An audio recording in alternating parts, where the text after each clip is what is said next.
Alors donc, vous appelez Liliane Croizat. Vous pouvez me dire qui vous êtes? Moi, je suis pas grand-chose, je suis la fille de mon père. Voilà, vous êtes la fille de votre papa. Oui, c'est stupide ce que je dis là, mais je suis la fille. Bon, j'ai eu la chance de naître l'année où mon papa a été élu député du 14e arrondissement de Paris. Et bon, papa... C'est en quelle année En alors? 36, Voilà. au moment du Front populaire. Oui. Donc je suis arrivée là. Après, bon, j'ai eu quand même beaucoup de déboires, car papa a été arrêté, j'avais 3 ans. Hein. Donc il a fait quand même, on le sait, un passé terrible, parce que pour nous, maman et moi, on s'est retrouvés quand même assez seuls. Et on a dû rester à Paris jusqu'en 41, et après on a dû partir, on a changé de nom et tout. On avait même perdu contact avec papa, on ne sait même plus où il était. Enfin, on n'a plus de contact d'écrit, on en a eu, mais bon, on n'en avait plus. Vous aviez vous avez souvenir de ça, ou c'est votre maman qui vous a non, raconté ça? non, j'ai souvenir, je me rappelle. Ah bon? Je me rappelle, je me souviens même de l'arrestation. Du jour de l'arrestation, même que j'ai 3 ans, j'ai des souvenirs. Peut-être qu'ils ont été fournis par maman, mais oui, qui ont été ça aussi. Après, mais c'est tellement rentré dans dans la famille que bon, moi, je me les suis approprié. Oui, bien sûr. Et il a été arrêté un matin. Il est parti. Il voulait maman l'accompagner. Il n'a pas voulu qu'elle l'accompagne. Il est parti tout seul et il a été arrêté. Disons qu'il est devant l'immeuble du 79 rue Daguerre où on habitait. Alors, pour être précis, par des gendarmes français. Les policiers français. Par les policiers français, parce que papa était donc député de 36 à 39. On a voté la déchéance des communistes pour des raisons diverses, qui sont l'histoire du pacte germano-soviétique, que mon père aurait approuvé, qui a sûrement approuvé, mais d'une manière précise. Le pacte germano-soviétique, il n'avait pas à intervenir là-dedans. Ben ils ont demandé, même à l'époque, au Parlement, de voter des crédits pour défendre pour réarmer contre l'Allemagne qui était prête de nous attaquer. Et puis à ce moment-là, on a dit qu'ils étaient des traîtres. On les a donc arrêtés d'abord, et il y a eu un procès retentissant où je suis allée au procès, où j'ai assisté à certaines séances du procès, où on m'a fait sortir, parce que moi, quand j'ai aperçu mon papa, j'ai crié « Papa, papa ». On a dit « Il faut faire sortir la perturbatrice ». Hein, j'avais 3 ans et 3 ans et demi. Oui. Bon, et puis ensuite, bon, tout est par là. Papa va faire 17 prisons en France.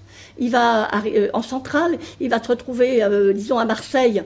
Et on va les transporter en bateau avec les boulets aux pieds. Et on les emmènera, on ne sait même pas où on les emmène, si c'est à Cayenne ou à Alger. Donc on les emmène à Maison Carrée à Alger.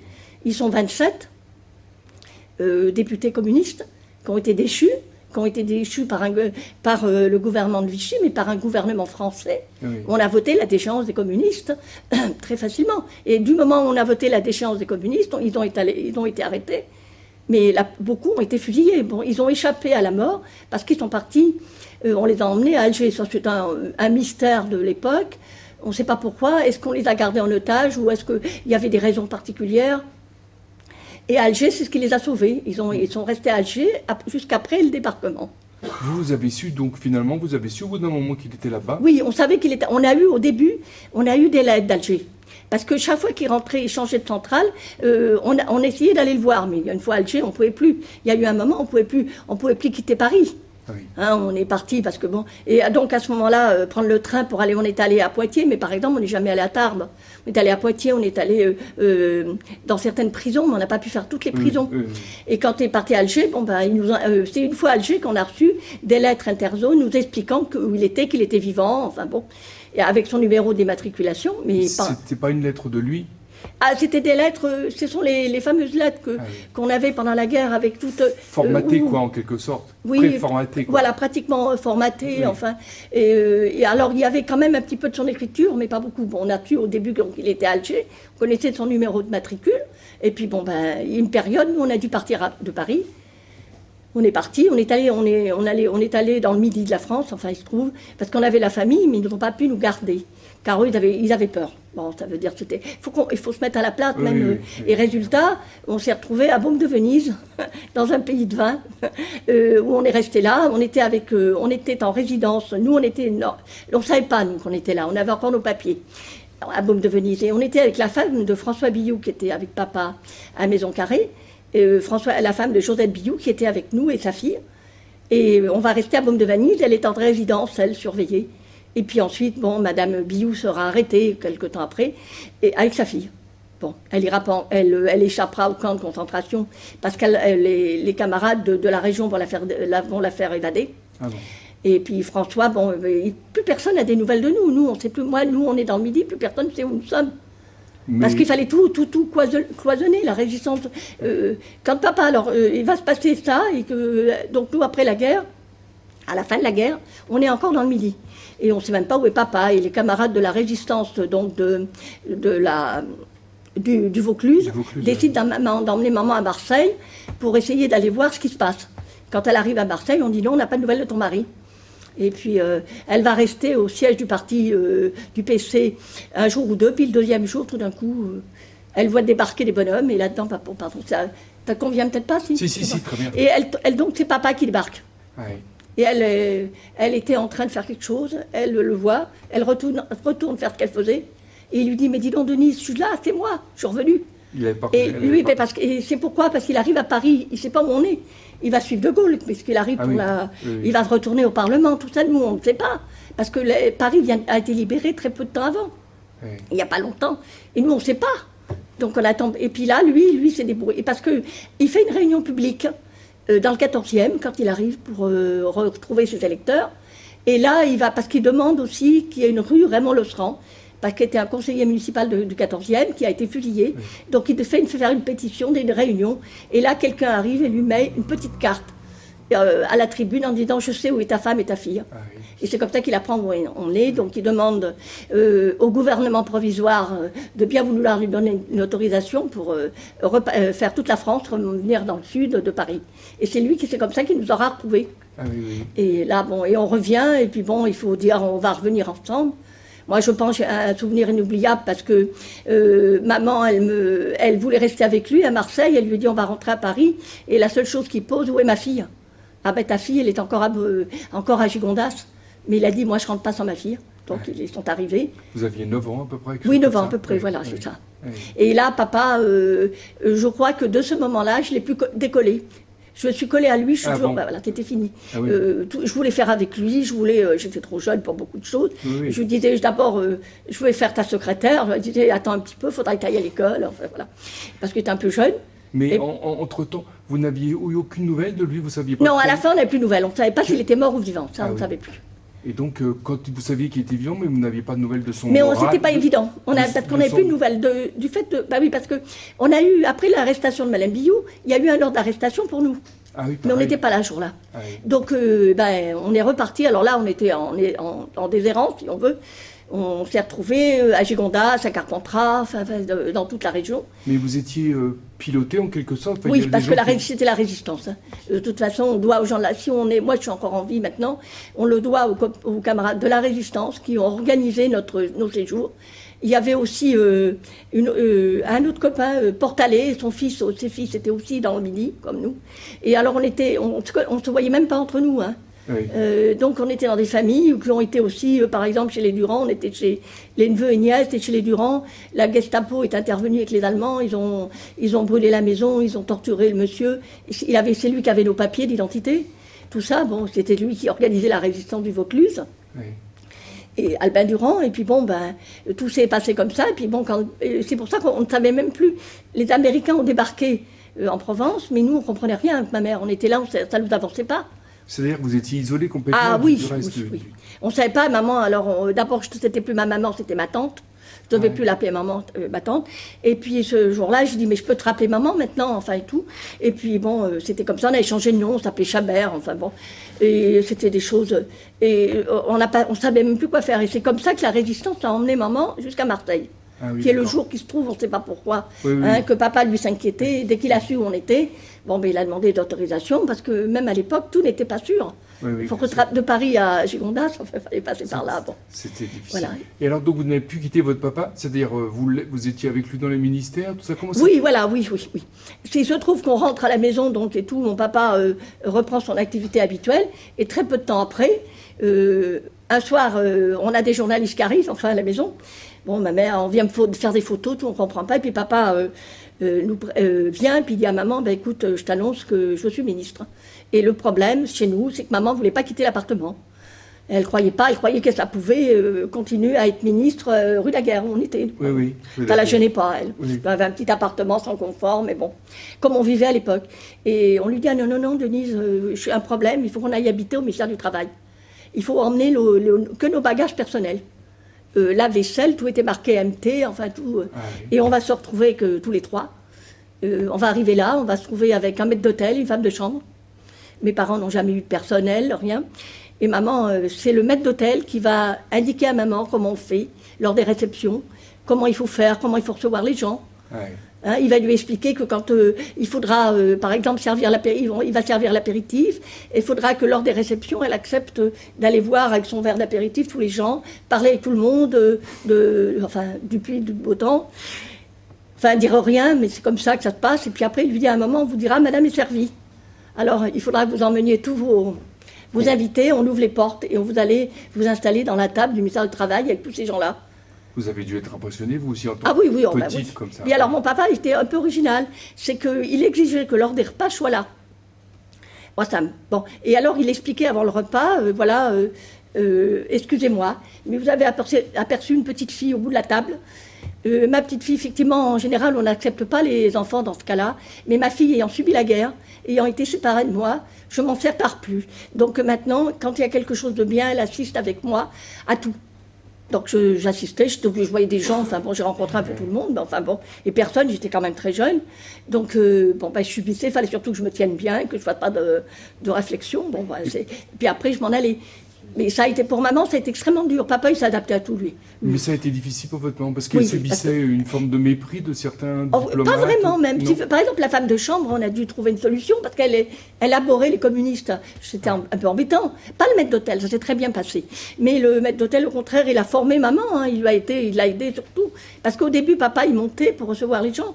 Et puis un jour, il lui dit, écoute, je ne peux pas, j'ai des gens dans mon bureau, on viendra juste pour l'apéritif, il faut que tu te débrouilles.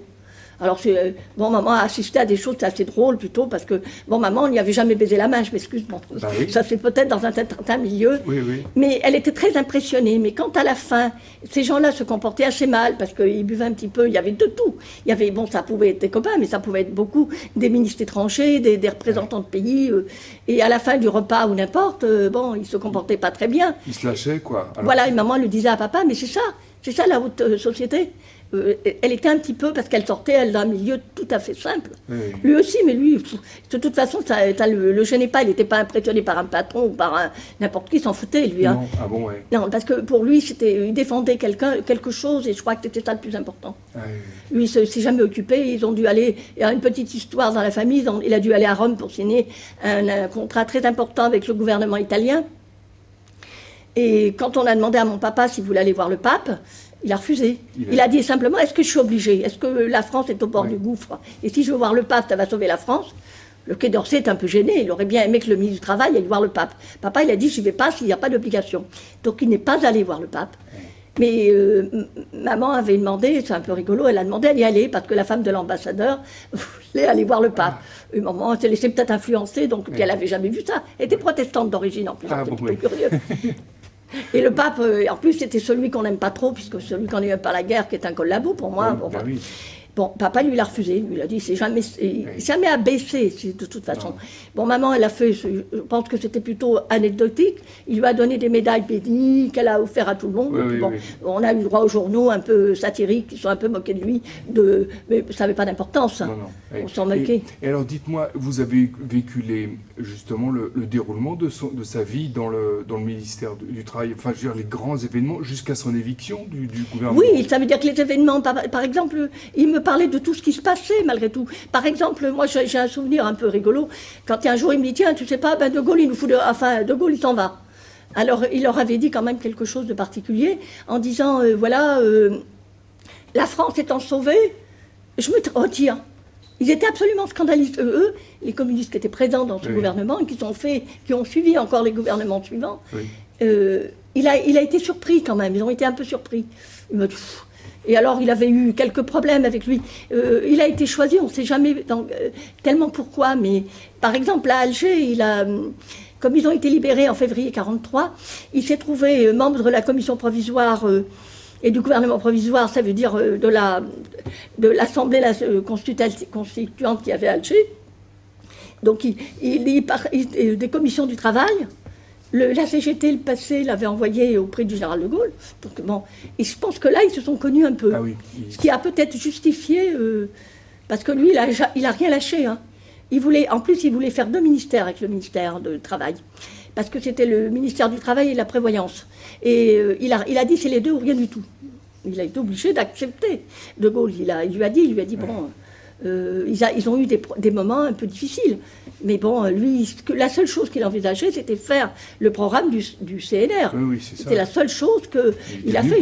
Avec l'aide, il avait tout ce qu'il fallait. Il avait les syndicats, il est parti. Oui. Il y avait à l'époque, ils n'ont pas pu faire autrement d'accepter. Surtout que la grande bourgeoisie, le grand patronat était compromis. Mais à cause de ça, oui. Je pense que c'est grâce à ça que il y en avait beaucoup en prison, beaucoup qui avaient des choses à se reprocher, et ils ont tout signé, hein, ils ont laissé faire. Oui. Pardon.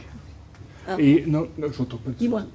Et je voulais juste finir. Est-ce que comment ça s'est passé à la fin, quand il a été chassé, quand ils ont été chassés? Vous avez su?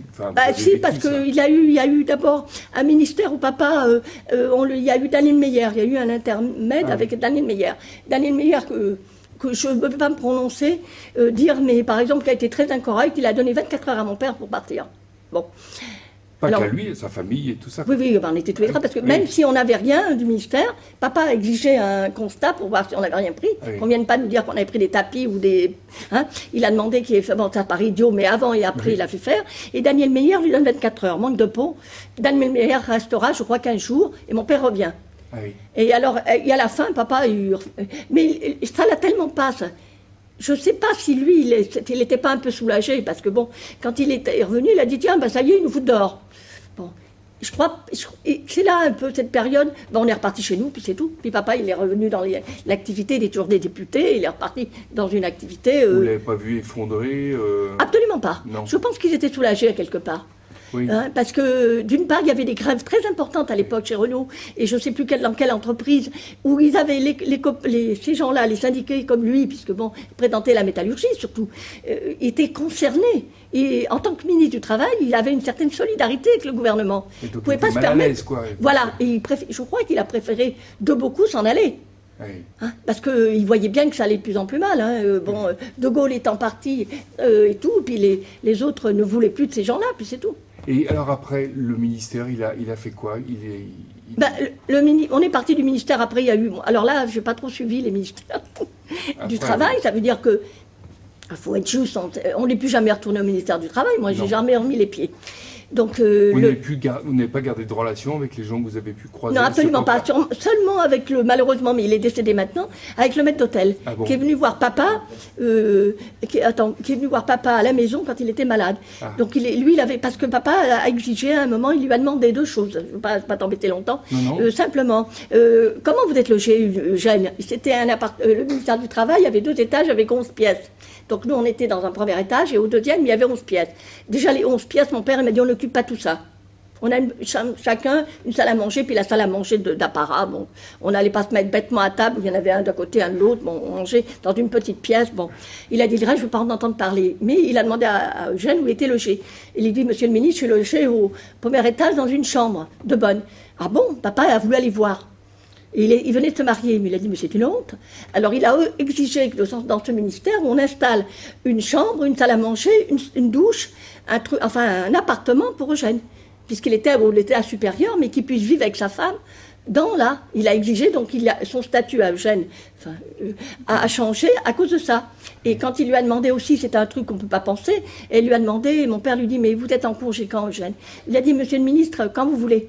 Il lui a dit, c'est quoi ça? Il a dit, vous avez bien un jour de congé? Moi, je ne comprends pas. Alors, il lui dit, mais non, je suis à votre disposition. Alors, il lui a dit, ce que j'aimerais bien, c'est d'avoir le dimanche matin, parce que je suis très croyant, je voudrais aller à la messe. Alors, papa, froidement, lui dit, Eugène, vous prenez le dimanche en entier.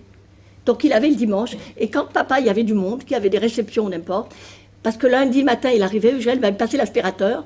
Il avait la vaisselle avec sa maman, pour pas qu'il ait trop de travail le lundi matin. Voilà ce qu'est un ministre communiste. Hein. Donc c'est le seul qui a été un petit peu fidèle à la famille qui est revenu vous... Ah oui, Eugène était revenu. Moi, je ne l'ai pas eu après de nouvelles parce je sais qu'il est décédé et que je n'ai pas eu. Mais ah oui, absolument. Si, une ancienne secrétaire aussi, du ministère du Travail. mais que j'ai rencontré lors de réunions, donc qui m'a expliqué qu'elle avait été, on lui demandait aussi, comme on lui a demandé une chose très curieuse, pourquoi mon père n'avait pas de fonds secrets. Ah oui. Parce que, les communistes n'en ont jamais eu, enfin, je ne sais pas comment ça a été en 81, mais avant, non. Et là, ils ont posé la question, savoir, papa, il a dit, écoutez, elle lui a dit, parce que d'habitude, le ministre, et quand il touche ses fonds, il en donne un peu au personnel. Alors papa, il a dit, je vais me renseigner. Hein, apparemment, il n'en a jamais eu, il a essayé de s'expliquer, soi-disant, c'était pour ses bonnes œuvres, mais il n'a jamais touché. Ah oui. C'est-à-dire que non, il y avait le ministère du Travail, mon père vivait avec sa paye, il était un peu plus qu'un député, mais pas beaucoup plus. Et il fallait nourrir le maître d'hôtel, et puis normalement la femme de ménage. Et puis maman, quand le maître d'hôtel lui a dit, je vais vous faire vos courses, elle a dit, non, moi je continue à aller faire mes courses, j'ai pas d'argent. Plus, c'est bon, le Parti communiste considérait qu'on ne va pas donner à ces messieurs une paye mirobolante parce qu'ils sont ministres ou députés. Mon père, il n'a jamais eu son traitement, il avait signé au parti dès le début, et mon père touchait tant par mois parce qu'on considérait qu'un député devait toucher pas plus qu'un ouvrier qualifié spécialisé.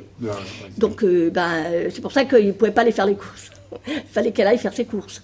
On a toujours tiré le diable par la queue quand même. Hein. Ah bon, oui. Oui, toujours. Parce que c'était c'était comme ça, il fallait que le parti vive. De toute façon, un député communiste accepte ses conditions. Oui, hein. oui, c'est bien. Il n'a jamais touché quoi que ce soit. Ça veut dire que lors de son décès, maman a même posé la question au parti, savoir si elle devrait donner une partie de sa pension. À l'époque, bon, c'était pas du tout mirobolant non plus. Ils ont dit non, enfin Denise, on n'a pas les mêmes accords entre toi et avec ton mari. Ah bon. Ah oui, d'accord. Voilà. Et donc, il a vécu combien de temps encore après? Il est mort en 51, donc il a quitté le ministère en 47, il était déjà très fatigué, parce qu'il avait quand même perdu 32 kilos en captivité en Algérie, en la fin de l'Algérie et tout. Donc il ne s'est jamais remis, il a un cancer du poumon, mais enfin, de toute façon, il fumait beaucoup, mais bon, c'était le fait que moi, on m'a expliqué, le médecin m'a dit, c'est un corps d'un vieillard. Ah oui. Bien. Et moi, il avait 50 ans, et moi, j'en avais 14. Hein. Donc, ça a très mal passé. J'ai eu beaucoup de mal à supporter tout sûrement, ça. Ouais. Et qu'est-ce que je veux dire? Et maintenant, vous entendez parler d'Ambroise Croizat? On entend parler un petit peu, paradoxalement. Oui, en ce moment, un peu. Dites-moi, oui, parce qu'il y a eu quand même tout un temps où pratiquement... Oui, parce que je pense que... il y a eu des fois des interventions sur les chaînes de télé. Il y a eu avec l'histoire parallèle, avec Ferron. Et un jour, on parle même de la sécurité sociale. C'était à l'anniversaire de la sécurité sociale. On parle de la ROC et pas de papa. On peut te parler de la ROC si tu veux, mais enfin, c'est pas dans l'intérêt primordial. Il était un haut fonctionnaire de la sécurité sociale, un administrateur. Mais la ROC, il était dans l'incapacité de faire une loi. Enfin, il pouvait la mettre en place, mais il ne pouvait pas la faire voter. Bah non. Bon, il n'avait pas les pouvoirs. Oui. Donc, de toute façon, la ROC a aidé mon père, je ne dis pas le contraire. Oui. Mais actuellement, on a préféré dire que c'était la ROC qui avait fait tout ça, et De Gaulle aussi, en l'occurrence. De Gaulle, souvent on entend dire ça, mais c'est pas Croizat, c'est De Gaulle qui a... Ah oui, je sais bien, c'est fou. Mais je crois que si Michel est capable... Il me semble que sur le rapport de la sécurité sociale, si on ne se trompe pas tous les deux, on a un document, on ne voit pas la signature de Gaulle, il a fait signer par un représentant du gouvernement. Il ne signera pas le plan de sécurité sociale. Donc quand on dit que c'est De Gaulle, c'est un peu dommage, hein, parce que c'est bien, on voit pas scandaleux, quoi. Ah oui, c'est ça. Vous devez bouillir des fois. Ah oui, je boue des fois, oui, bien souvent. Oui. Et puis je boue encore plus quand je vois tout ce qui peut se passer actuellement, et qu'on veut casser toutes les lois de 45, je ne supporte pas. Le plan du CNR, je m'excuse, eh bien, me pose des problèmes, moi, de conscience. Avec après Ferro, je lui ai envoyé des lettres. Il a essayé de... Parce que la sécurité sociale, on montre tout son bon père, et le mieux, on ose se permettre de le montrer en photo, en train d'inaugurer des caisses primaires de sécurité sociale. Et qu'il ne faut jamais oublier que les caisses primaires de sécurité sociale, si elles ont ouvert, c'est grâce aux bénévoles. Les syndicalistes, des bénévoles qui ont tout mis et ont fait des classeurs pour que les gens puissent toucher quelque chose. C'est eux, ça s'est pas mis tout seul. Hein. Oui, c'est pas le... Ça a été un travail monumental à faire au moment de la création de la sécurité sociale. C'est-à-dire qu'on doit beaucoup aux bénévoles de la CGT, comme d'autres syndicats peut-être, mais en particulier la CGT, et qui ont fait beaucoup de choses là-dessus. Mais papa, il n'a pas inventé. Hein, moi, je dis, c'est pas une histoire. Il a mis en place parce qu'il a été aidé et entouré et par les syndicats et par le parti et puis par une population qui avait besoin de changement. Oui. C'est pour ça que quand on entend par exemple Denis Kessler qui dit que si on ne comprend pas bien ce que fait Sarkozy, on n'a qu'à prendre le CNR et on biffe au fur et à mesure. Oui, mais déjà quand il a commencé avec Guy Moquet, ça m'a déjà pris à la gorge. Quand il a été élu, Bon, là, j'ai encore pas envoyé de lettre. Pour la Sécu, j'envoie. Hein. J'ai envoyé une lettre qui est sur Internet, d'abord, parce que j'ai trouvé qu'un jour, on a eu le droit à une émission sur les avancées de la République, avec Chirac, avec le baron Sellière. Ce jour-là, ils ont parlé de tout ce qu'ils avaient fait pour les mutuelles, pour les ouvriers, pour les mineurs, etc. Mais on n'a absolument pas parlé qui avait mis en place la sécurité sociale. Ils se sont tout attribués. Chirac, il n'existait pas en 1945, alors donc, lui, de toute façon, il est pour rien. Hein.